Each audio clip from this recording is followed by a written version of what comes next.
Sarah Martinez stepped off the bus at what she thought was Riverside Community College, adjusting the straps of her worn backpack. The morning fog hung thick over the sprawling campus, making it difficult to see the buildings clearly.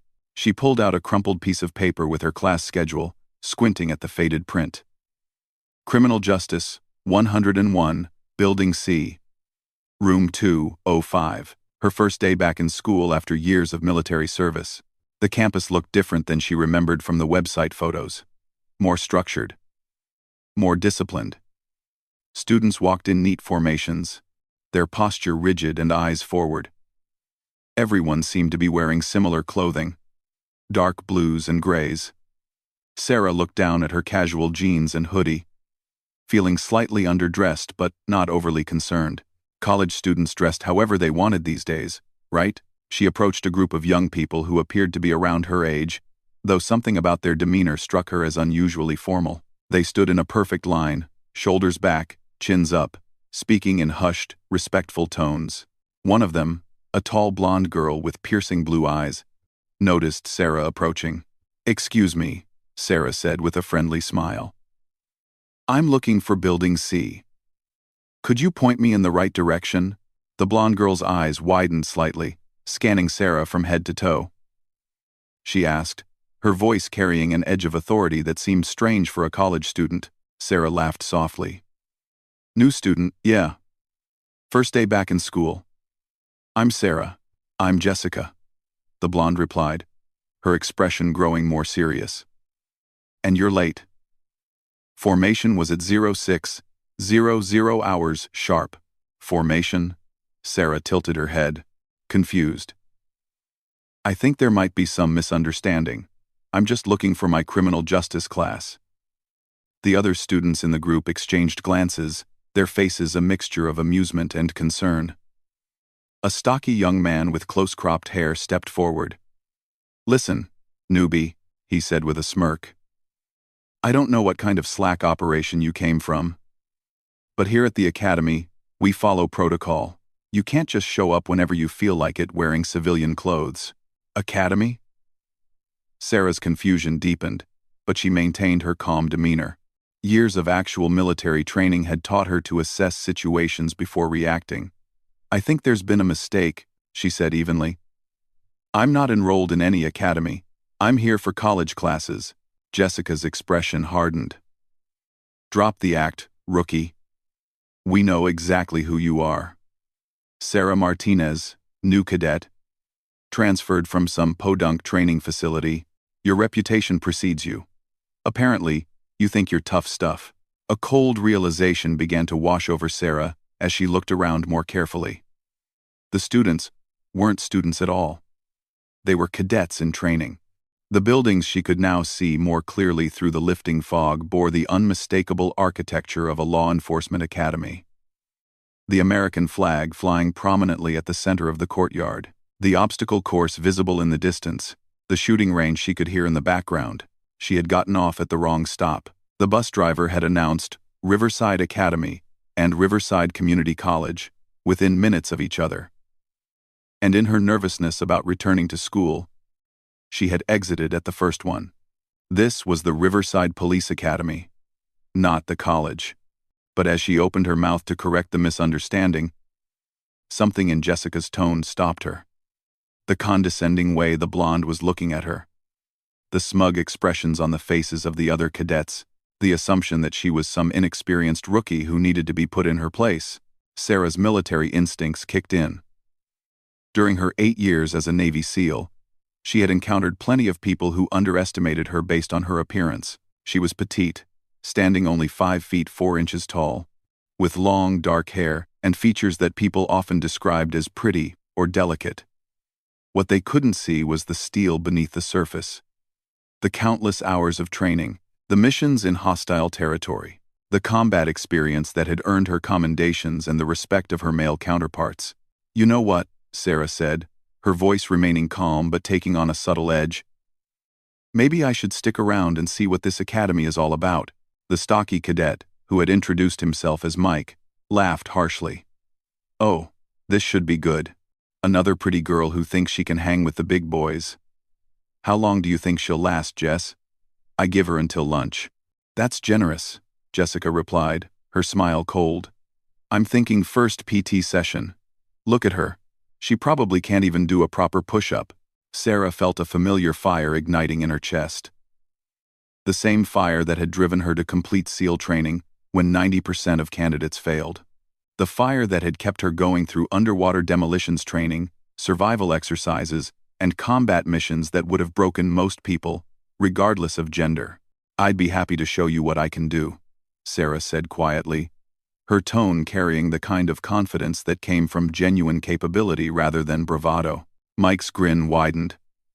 Oh, we'll put you through your paces. Don't worry. But first, you need to learn some respect. Drop and give me 20 push-ups. Right now. Sarah looked around at the gathering crowd of cadets, all of them watching with varying degrees of amusement and curiosity. She could walk away, she could explain the misunderstanding, and catch the next bus to the actual college. She could avoid what was clearly going to become a confrontational situation. Instead, she set her backpack down carefully and dropped into a perfect push-up position. The cadets expected to see a struggle. They expected to see a civilian pretending to be tough, maybe managing a few sloppy push-ups before giving up an embarrassment. What they saw instead was fluid, practiced movement. Sarah knocked out 20 perfect push-ups with military precision, her form flawless, her breathing controlled. She popped back up to standing position, as if she had just been adjusting her shoelaces. The crowd had grown larger, drawn by the commotion. Sarah noticed an older man in instructor's clothing, watching from a distance. His expression unreadable. Beginner's luck, Mike muttered, but his confidence had taken a visible hit. Jessica stepped closer, her eyes narrowing. Anyone can do push-ups. Let's see how you handle the real academy challenges, unless you're ready to admit you're in over your head and run home to wherever you came from. Sarah smiled, and for the first time, let a hint of her true nature show through. It was the kind of smile that her SEAL teammates would have recognized immediately. The smile of someone who had been underestimated one too many times and was about to make that a very costly mistake for the other party. I'm not going anywhere, she said softly. In fact, I think I'm going to enjoy this more than you know. Word spread quickly through the academy that there was a new cadet who needed to be broken in. By the time Sarah found herself being led to the main training facility, a substantial crowd had gathered. Jessica and Mike had appointed themselves as her unofficial welcoming committee, taking obvious pleasure in what they assumed would be her public humiliation. Since you're so confident, Jessica announced loudly enough for everyone to hear, let's start with something basic, the obstacle course. Every cadet has to complete it in under 8 minutes to pass. Most rookies can't even finish it on their first try. Sarah surveyed the course ahead of her. It was standard law enforcement academy fare. Rope climbs, wall scaling, tire runs, crawling sections, and various agility challenges. Compared to the SEAL training courses she had conquered, it looked almost quaint, but she kept her expression neutral, even slightly concerned, allowing the cadets to maintain their false sense of superiority. What happens if I can't finish it? She asked, injecting just the right amount of nervousness into her voice. Mike's chest puffed up with pride. Then you get to do it again. And again. Until you either complete it or wash out. Most people like you choose to wash out. People like me? Sarah's tone remained curious, but those who knew her well would have recognized the dangerous undertone. You know, Jessica said with a dismissive wave, civilians who think military movies make them tough. Pretty girls who want to play cop but can't handle the real deal. People who don't understand what it means to really push yourself. Sarah almost laughed at the irony. Jessica and Mike were barely 21. Fresh from high school or college. Training to become police officers, they had never experienced real combat. Never had to make life or death decisions under enemy fire. Never spent weeks in hostile territory with minimal supplies and maximum danger. Yet here they were, lecturing her about toughness. I see, Sarah said simply. Well, I suppose there's only one way to find out what I'm made of. The instructor Sarah had noticed earlier approached the group. He was a weathered man in his 50s, with sharp eyes and graying hair cut in a military style. His name tag read, Sergeant Reynolds. He looked at Sarah with the kind of assessment that suggested he might not be as easily fooled as the cadets. "What's the situation here?" Reynolds asked, his voice carrying the authority of someone accustomed to being obeyed. "New cadet wants to try the obstacle course, Sergeant," Jessica reported with barely contained glee. "We were just explaining the standards to her." Reynolds studied Sarah more carefully. Something about her posture, the way she carried herself, the calm confidence in her eyes, despite being surrounded by hostile cadets. "What's your background?" "Martinez?" Sarah met his gaze directly. "Military service, Sergeant. 8 years. "What branch?" Sarah hesitated for just a moment, not because she was ashamed of her service, but because she knew the reaction it would provoke. "Navy, Sergeant." Mike snorted with laughter. "Navy? What were you? A cook? Maybe worked in communications?" "That explains the attitude.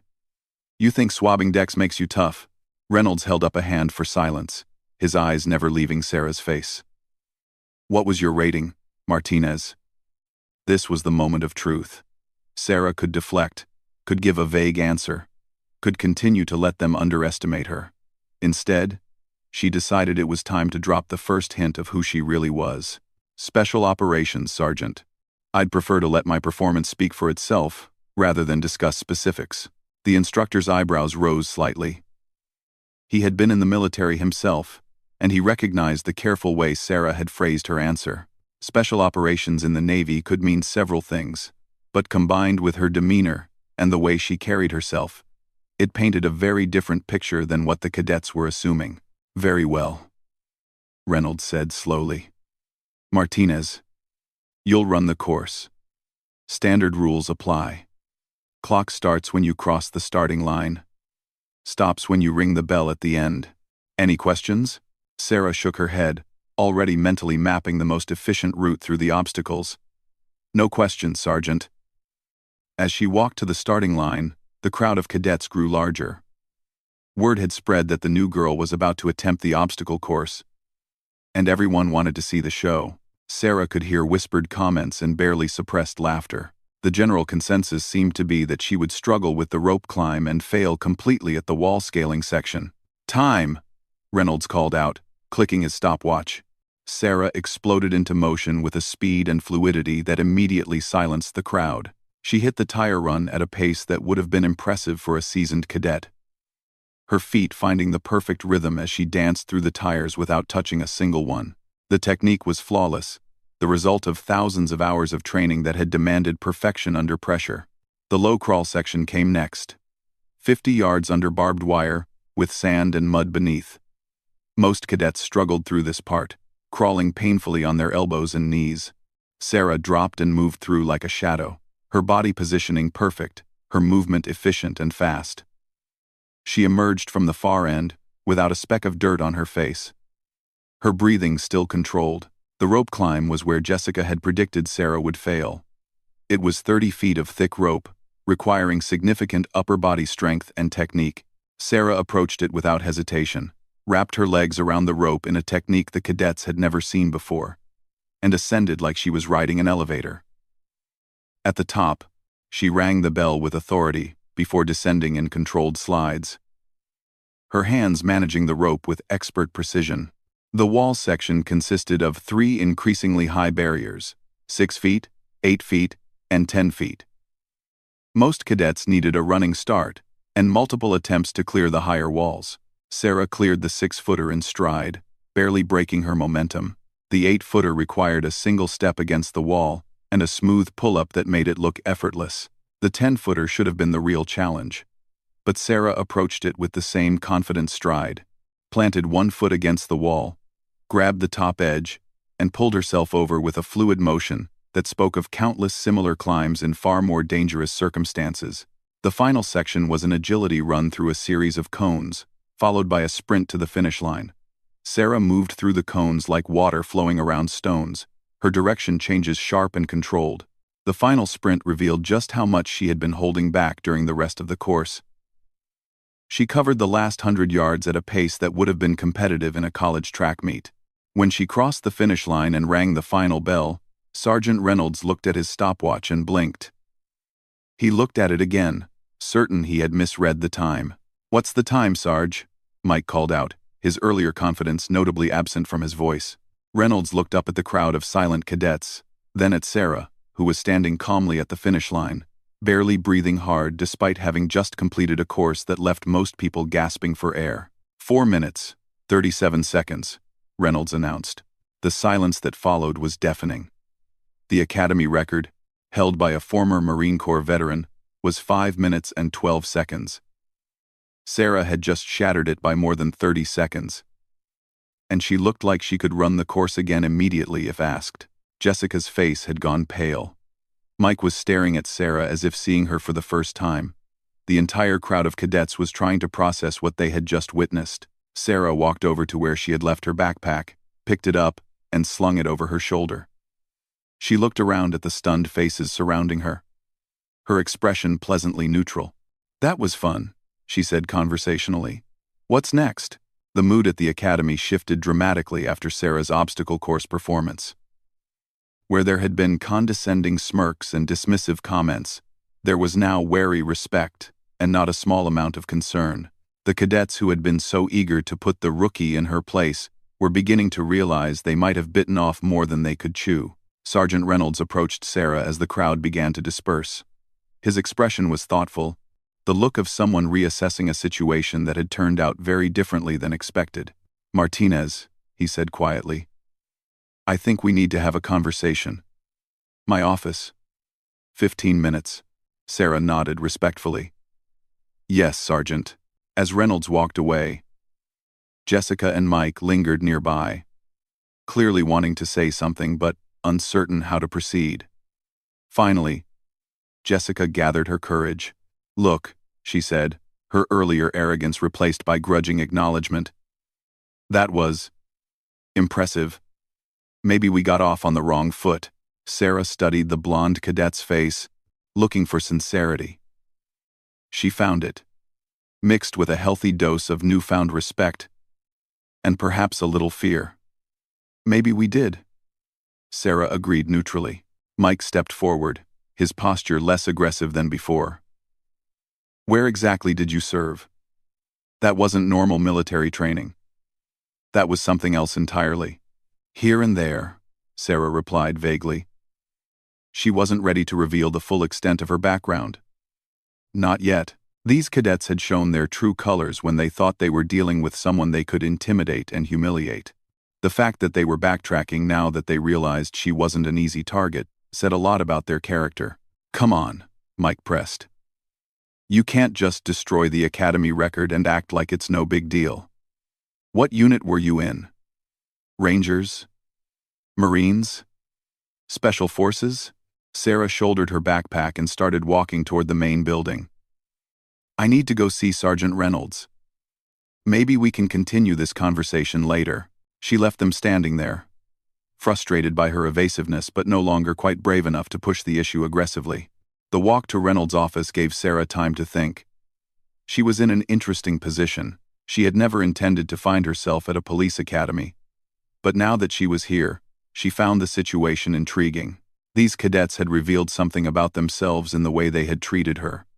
How many other people had they subjected to the same kind of hazing and humiliation? How many potential good officers had they driven away with their toxic behavior? More importantly, what kind of officers would they become if their attitudes weren't adjusted? Police work required the ability to work with people from all walks of life, to show respect and professionalism, even in difficult circumstances. Officers who enjoyed intimidating and belittling people they perceived as weak would be disasters on the street. Reynolds' office was spartanly decorated with commendations, unit photos, and the kind of motivational posters that were standard in military and law enforcement facilities. The sergeant gestured for Sarah to take a seat across from his desk. "So," he began without preamble, "who are you really, Martinez?" Sarah met his gaze steadily. "What do you mean, Sergeant?" "I mean that in 23 years of training cadets, including former military personnel from every branch, I've never seen anyone run that course the way you just did." Your technique was flawless, your speed was inhuman, and you weren't even winded at the end. That kind of performance doesn't come from regular military service. Sarah considered her options. She could continue to be evasive, but Reynolds wasn't like the cadets. He was experienced, perceptive, and clearly wasn't going to be satisfied with vague answers. "I was a SEAL, Sergeant," she said simply. Reynolds sat back in his chair, his expression shifting to one of surprise and respect. "Navy SEALs? How long?" 8 years. Multiple deployments. "Jesus Christ," Reynolds muttered. "And my cadets were treating you like some college girl playing dress-up." He leaned forward. "How the hell did you end up here?" "SEALs don't usually transition to local law enforcement." Sarah explained the mix-up with the bus stops, her intention to attend college, and how she had found herself mistaken for a new academy cadet. As she talked, Reynolds' expression grew more and more interested. "So you're not actually enrolled here?" he said when she finished. "No, Sergeant. I was supposed to be in Criminal Justice 101 about 2 hours ago." Reynolds was quiet for a long moment, clearly thinking. Finally, he looked up at her with the expression of someone who had just had an idea. "Martinez, how would you feel about staying here for the day? Maybe the week?" Sarah raised an eyebrow. "I'm not sure I understand, Sergeant." "I've got a problem," Reynolds explained. "Several problems, actually. I've got a group of cadets who think they're hot stuff because they've dominated every new recruit who's come through here. They've developed some very bad habits. Hazing, intimidation, creating a hostile environment for anyone they perceive as weak or different." He gestured toward the window, where they could see cadets training in the distance. "Look, I understand that law enforcement training needs to be tough. It needs to weed out people who can't handle stress or pressure. But what my senior cadets are doing isn't training. It's bullying, and it's going to make them terrible officers." Sarah began to see where this was going. "And you think my presence might help address that problem?"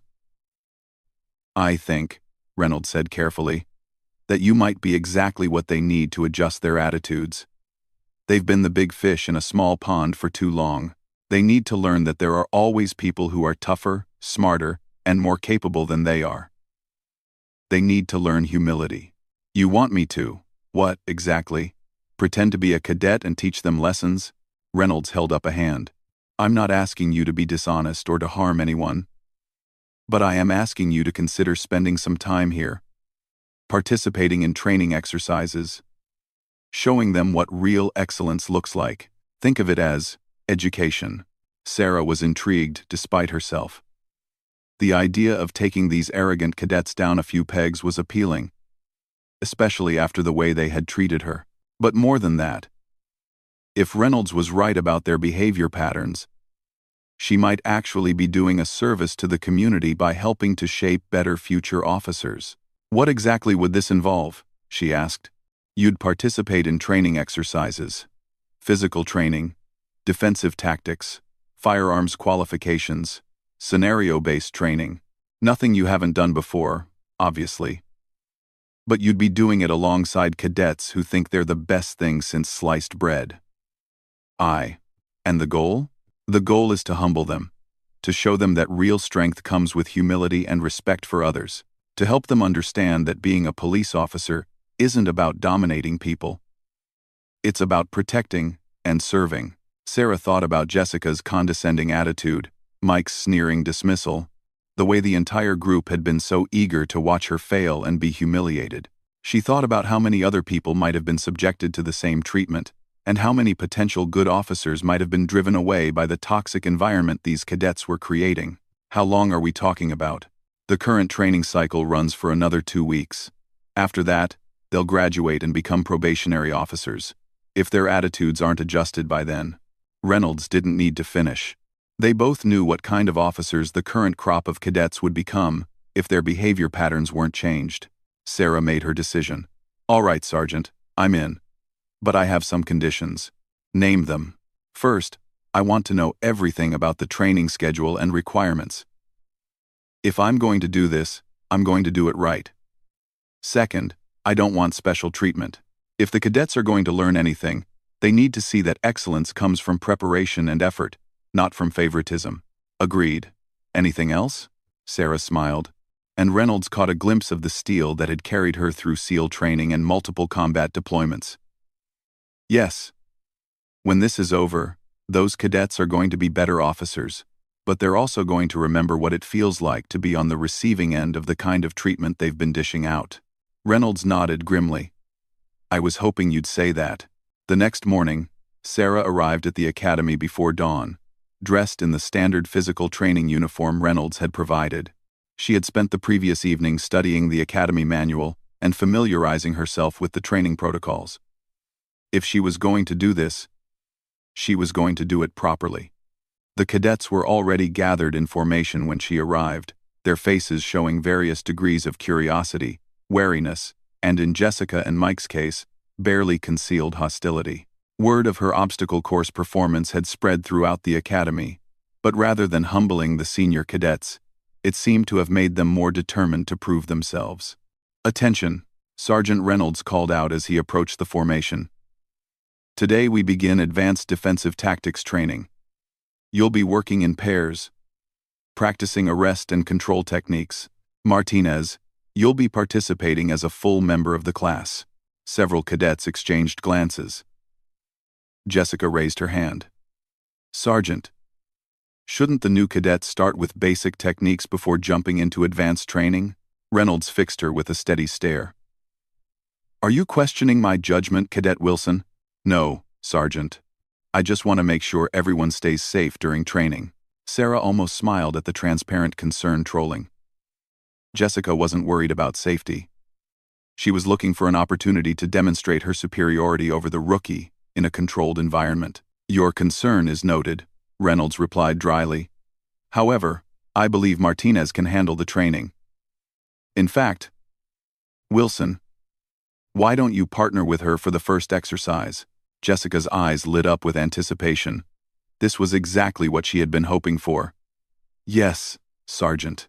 The defensive tactics instructor, a compact man named Officer Davis, began explaining the first technique, a basic wrist control and takedown designed to subdue a resistant suspect. The cadets paired off and began practicing, with the designated suspect offering graduated resistance while their partner attempted to apply the technique. Wilson, Martinez, you're up first for demonstration, Davis announced. Sarah and Jessica moved to the center of the mat while the other cadets formed a circle around them. Jessica was trying to hide her eagerness, but Sarah could see the anticipation in her eyes. This was going to be Jessica's chance to put the newcomer in her place in front of everyone. Martinez, you'll play the suspect, Davis instructed. Wilson will demonstrate the technique. Remember, this is about control, not aggression. The goal is to subdue and restrain, not to injure. Jessica nodded, stepping into position. Sarah could see the confidence radiating from the blonde cadet. Jessica was tall, athletic, and had clearly been successful in previous training exercises. She was expecting to handle Sarah easily. Begin, Davis commanded. Jessica moved forward to grab Sarah's wrist, her technique textbook perfect. What happened next was so fast that most of the watching cadets missed the details. One moment Jessica was reaching for Sarah's wrist. The next she was face down on the mat with her arm twisted behind her back, in a control hold so perfect it could have been used for instructional purposes.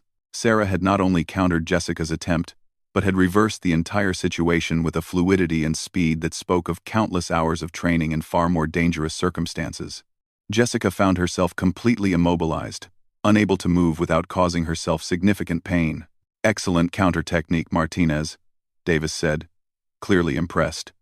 Release and reset. Sarah immediately let go and helped Jessica to her feet. The blonde cadet's face was flushed with embarrassment and confusion. She had been so confident, and yet she had been dominated completely within seconds. Let's try that again, Jessica said, her voice tight with determination. I wasn't ready. Wilson, Davis interjected. Remember that in real-world situations, suspects won't give you time to get ready. The technique should work regardless of your state of preparation. But Jessica was already moving back into position, her jaw set with determination. This time, she would be ready.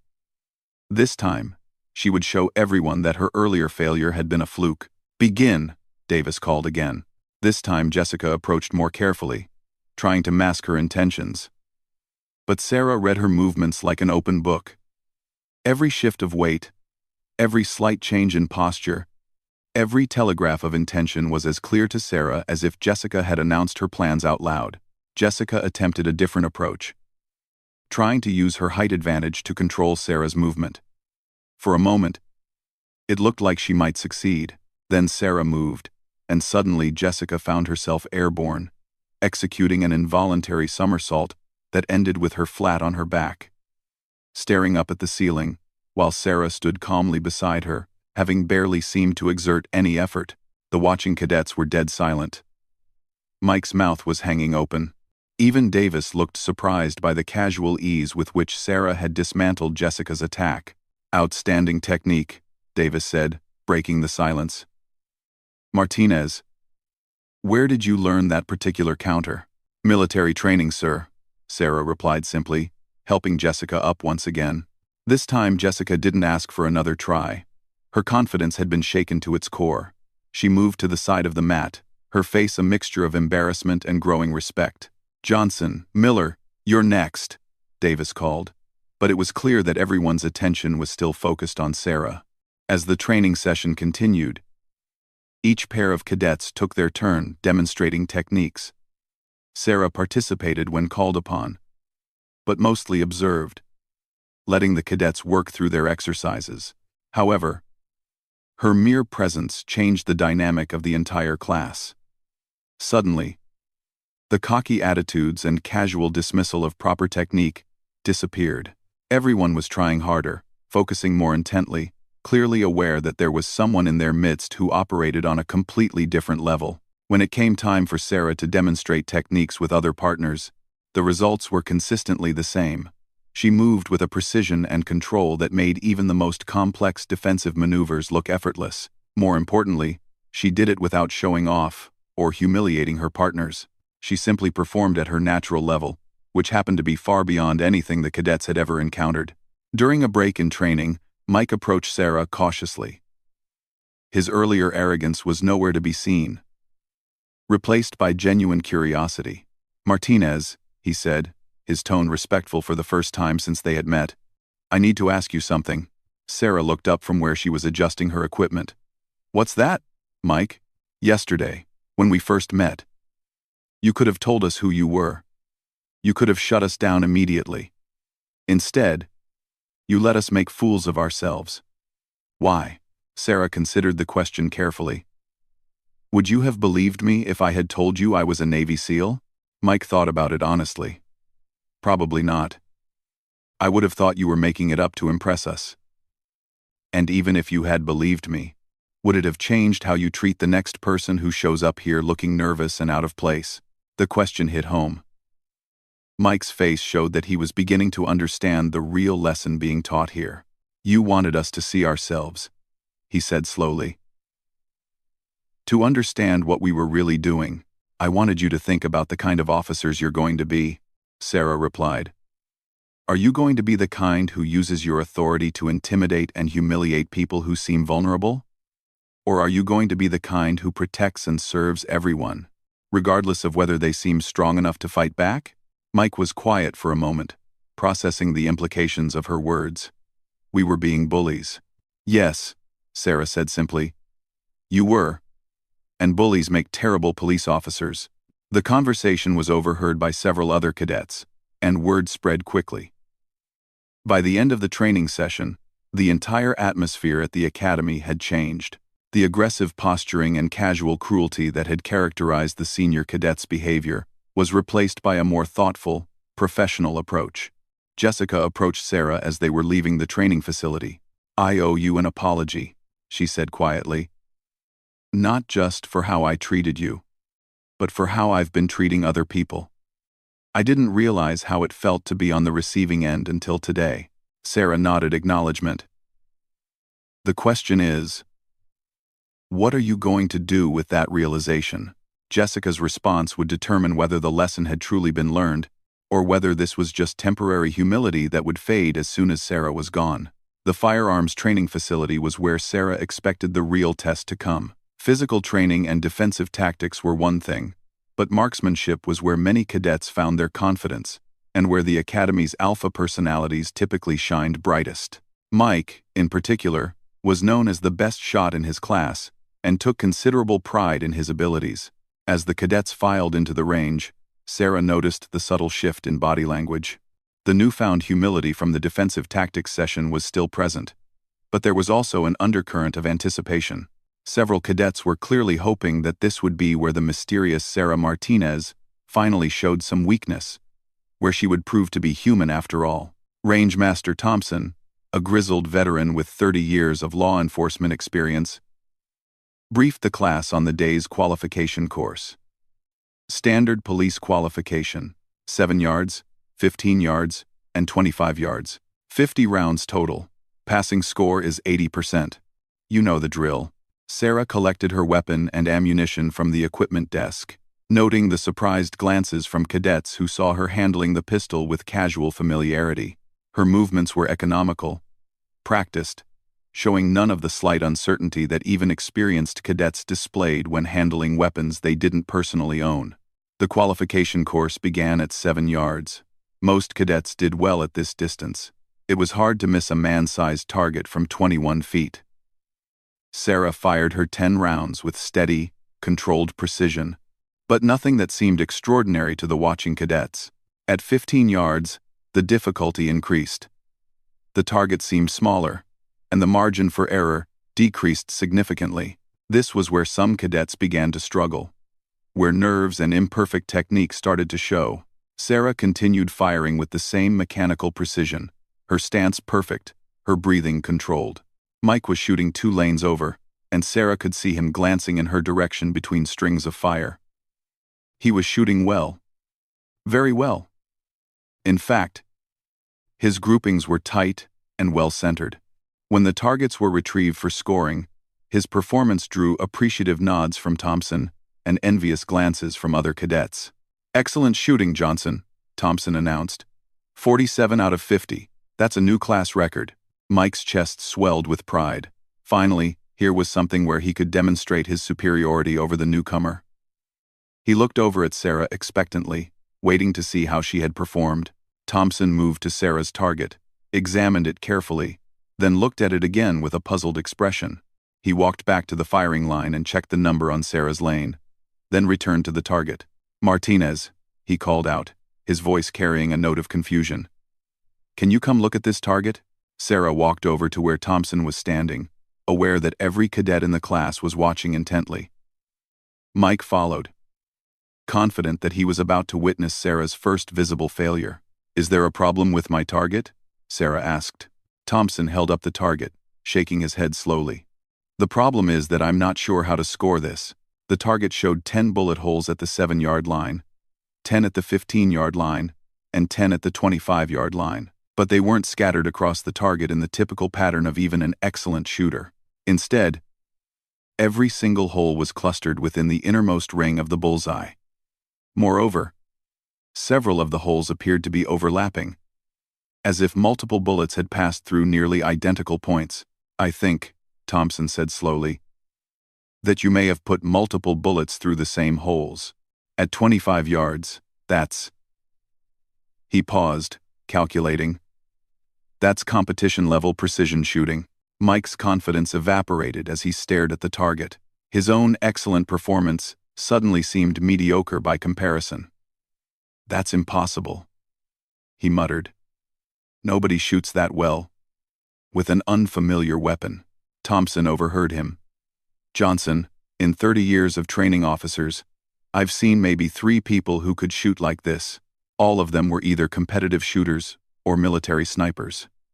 He looked at Sarah with new respect. "Which were you, Martinez?" Sarah shrugged modestly. "I had good instructors." "That's not an answer," Thompson pressed. "Where did you learn to shoot like this?" Before Sarah could respond, Sergeant Reynolds appeared at the range entrance. "How's the qualification going, Thompson?"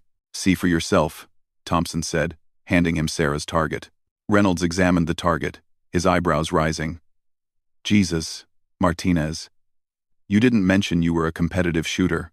It never came up, Sarah replied. Mike couldn't contain himself any longer. Come on. Nobody's that good without years of specialized training.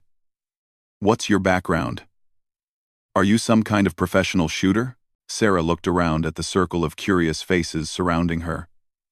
She could continue to deflect their questions, but she was beginning to think it might be time for a more complete lesson. Tell you what, she said to Mike. How about a little friendly competition? You choose the distance and target. If you win, I'll tell you exactly where I learned to shoot. If I win, you agree to help me with a little demonstration for the rest of the class. Mike's competitive instincts overrode his growing sense of caution. You're on. 50 yards, smallest target Thompson has available. Thompson looked skeptical. Johnson, 50 yards with a pistol is extremely difficult. The qualification course doesn't even include that distance. It's okay, Sarah said calmly. If he wants to shoot at 50 yards, we'll shoot at 50 yards. Thompson set up targets at the far end of the range, small circles roughly the size of a dessert plate. At 50 yards, they looked impossibly small. Even accomplished shooters would struggle to hit such targets consistently with a handgun. Mike went first, taking his time to line up each shot carefully. His first round hit the edge of the target. His second missed entirely. By the end of 10 shots, he had managed to put 6 rounds on target, with 2 of them in the center ring. For most people, it would have been an excellent performance at such an extreme distance. Sarah stepped up to the firing line, raised her weapon, and began shooting with the same steady rhythm she had maintained throughout the day. She didn't appear to be aiming any more carefully than she had at closer distances.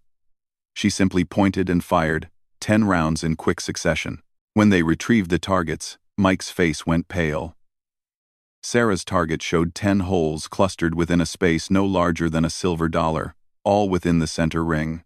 It was the kind of shooting that suggested she could have put all 10 rounds through a single hole if she had chosen to.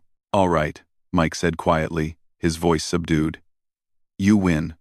Where did you learn to shoot like that? Sarah looked around at the assembled cadets, all of whom were staring at her with expressions ranging from awe to confusion. I learned in places where missing your target meant people died, where precision wasn't about scores or competitions. It was about bringing your team home alive. The silence that followed was heavy with implication. Thompson was the first to speak. Your military special operations, he said. It wasn't a question. Navy SEALs, Sarah confirmed. 8 years, multiple deployments. Specialized in close protection and direct action missions. The revelation hit the cadets like a physical blow. They had been trying to intimidate and humble someone who had operated at the highest levels of military combat, someone who had faced real danger, made life and death decisions, and carried responsibilities they couldn't even imagine. Jessica spoke up from the back of the group, her voice small. We've been such idiots. Not idiots, Sarah corrected gently. Just inexperienced. And maybe a little too eager to prove how tough you are instead of focusing on becoming good officers. Mike looked down at his target, then at Sarah's, then back at his own. What did you mean about a demonstration? Sarah smiled, and this time there was nothing hidden or calculating about it. It was the smile of someone who was about to share knowledge that could make them all better at their jobs. I'm going to teach you what real tactical shooting looks like, she said. Not just target practice, but shooting the way you might have to in the field. Shooting under pressure. In awkward positions. With multiple targets and time constraints. Shooting the way your life might depend on one day. Thompson looked intrigued. I'd like to see that myself. Good, Sarah said. Because the real lesson isn't about how well I can shoot. It's about understanding that there's always someone better. Always something more to learn. And always room to improve. The moment you think you're the best is the moment you stop growing. She looked around at the faces of the cadets, seeing genuine interest and respect where there had once been arrogance and dismissal. And that applies to a lot more than just marksmanship, she added quietly. 2 weeks later, Sarah stood at the back of the academy graduation ceremony, watching as the cadets she had come to know walked across the stage to receive their certifications. The transformation had been remarkable. The group of arrogant, bullying cadets she had encountered on that first mistaken morning had evolved into thoughtful, professional young officers. Jessica was called to the stage first, graduating at the top of her class. As she shook hands with the academy director, she caught sight of Sarah in the audience and smiled. Not the condescending smirk Sarah had first encountered, but a genuine expression of gratitude and respect. Mike followed shortly after, his earlier swagger replaced by quiet confidence. He had thrown himself into learning everything Sarah was willing to teach, becoming one of her most dedicated students. During their final firearms session, he had managed to duplicate some of her more basic tactical shooting techniques, an accomplishment that filled him with pride precisely because he now understood how difficult it truly was. Sergeant Reynolds approached Sarah as the ceremony continued. "You did good work here, Martinez. These kids are going to be better officers because of you." Sarah watched as another cadet crossed the stage, remembering the hostile faces that had surrounded her 2 weeks ago.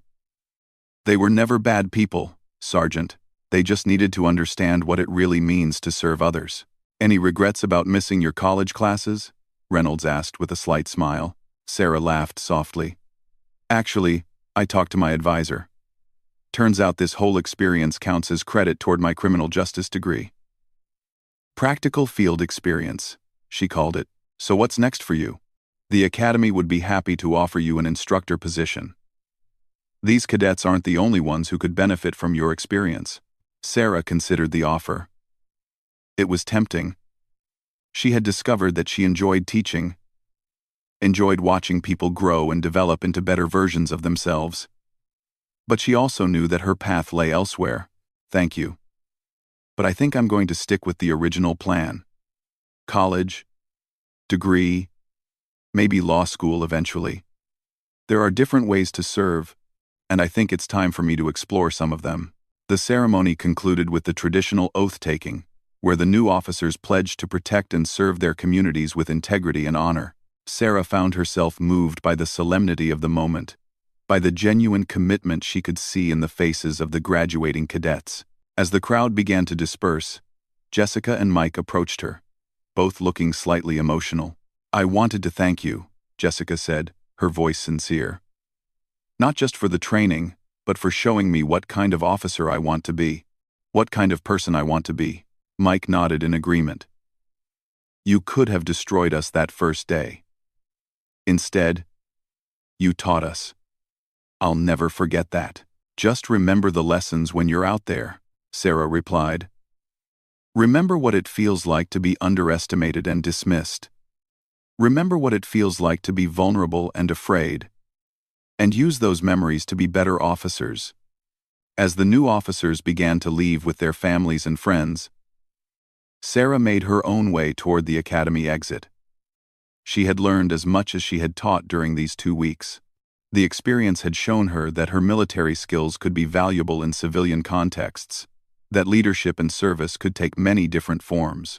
At the gate, she encountered Officer Davis, the defensive tactics instructor, who was heading to his car. "Martinez," he called out. "I heard you're not taking the instructor position." "That's right," Sarah confirmed. Davis shook his head.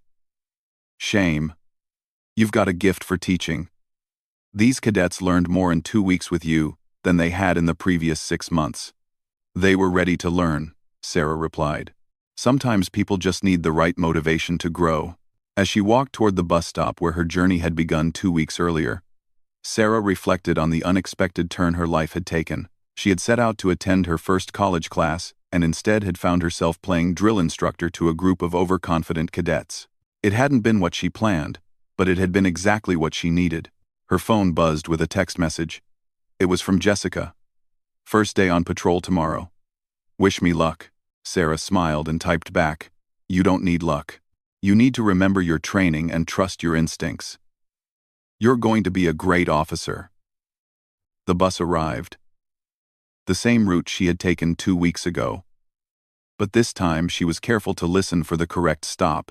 As the vehicle pulled away from the academy, Sarah caught a final glimpse of the training facility where she had learned as much about teaching as she had about the kind of person she wanted to become.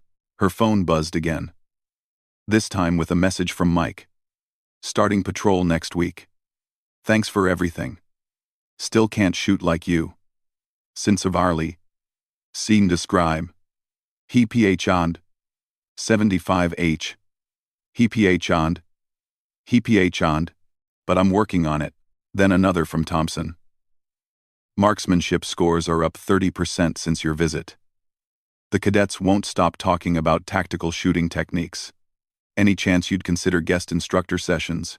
And finally, one from Sergeant Reynolds. The offer stands whenever you're ready. We could use more instructors who understand that real strength comes from helping others become stronger. Sarah looked out the window as the academy disappeared behind them, already making plans for her actual first day of college. She had classes to attend, a degree to earn, and a future to build. But she also knew that she would carry the lessons of these 2 weeks with her wherever she went. She had learned that sometimes the best way to find yourself is to help others discover who they really are. She had learned that strength without wisdom is just bullying, and that true leadership means building others up rather than tearing them down. Most importantly, she had learned that her military service had given her more than just tactical skills and combat experience. It had given her the ability to see potential in people, to help them grow beyond what they thought possible, and to serve her community in ways she had never imagined. As the bus carried her toward her new beginning, Sarah smiled. She had been a lost rookie for exactly 2 weeks. Now she was ready to be found.